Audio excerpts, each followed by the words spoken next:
فمن فرض فيهن الحج فلا رفث ولا فسوق ولا جدال في الحج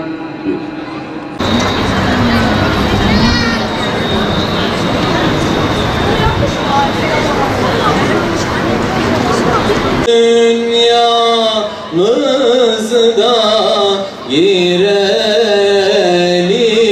ya Resulallah, gül bahçene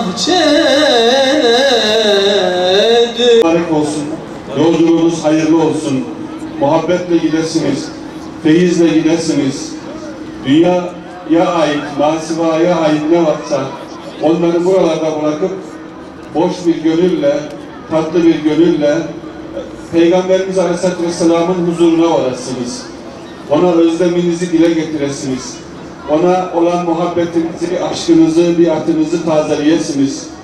Oradan bizlere gelirken Peygamberimizin muhabbetini, Hz. Ebu Bekir Sıddık'ın sıddıkiyetini, Hz. Ömer'in adaletini, Hz. Osman'ın edebinden, Hz. Ali'nin ilminden ve irfanından hediyeler getiresiniz bize. Muratlarınız Medine'de hasıl olsun inşallah. Efendimiz'e olan sevginiz sizin sonsuz merheminiz olsun. Kabe'ye vardığınızda da bizden de selam götürün. Arafat'a vardığınızda irfan ile dolup gelirsiniz inşallah. Müzdelife'de, Mina'da, oralarda ne varsa gönlünüzden talep edeceksiniz. Bizleri de unutmayınız. Ümmet-i Muhammed'i unutmayınız. Türkiye'mizi unutmayınız. Bizlere de dua ediniz. Allah yolculuğunuzu mübarek eylesin inşallah. Bize dua edin, biz de size dua edeceğiz. Burada Bursa Müftülüğümüzden 3365 Bursa'mızdan hacı gidecek. Hacı adayınız yolcu olacak. Peyderpey gönderiyoruz inşallah. Euzubillahimineşşeytanirracim. Bismillahirrahmanirrahim. Elhamdülillahi Rabbil alemin. Vessalatu vesselamu ala Resulina Muhammedin ve ala alihi ve sahbihi ecma'in. Ve tub aleyna. Kabe'nin sokaklarında, Mekke'nin sokaklarında, Medine'nin sokaklarında onları huzurla ibadet etmeye muvaffak eyle ya Rabbi. Onların ömürlerine, rızıklarına, ibadetlerine bereket ihsan eyle ya Rabbi. Gönüllerini huzurunla doldur ya Rabbi. Ahiretin provası olarak yaşayacakları Rahim. İlah ya Rabbi.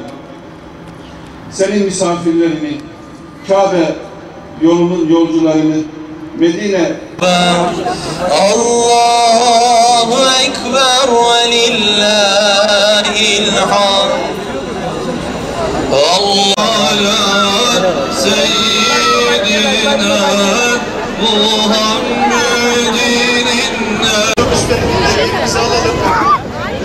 Ben arkaya doğru gitmedim.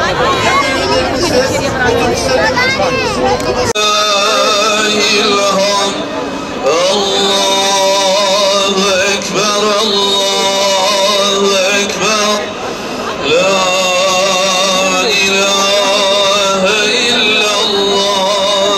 Muhammed garib ile yetime, mürüvvetli Muhammed muhtaç düşse herkese.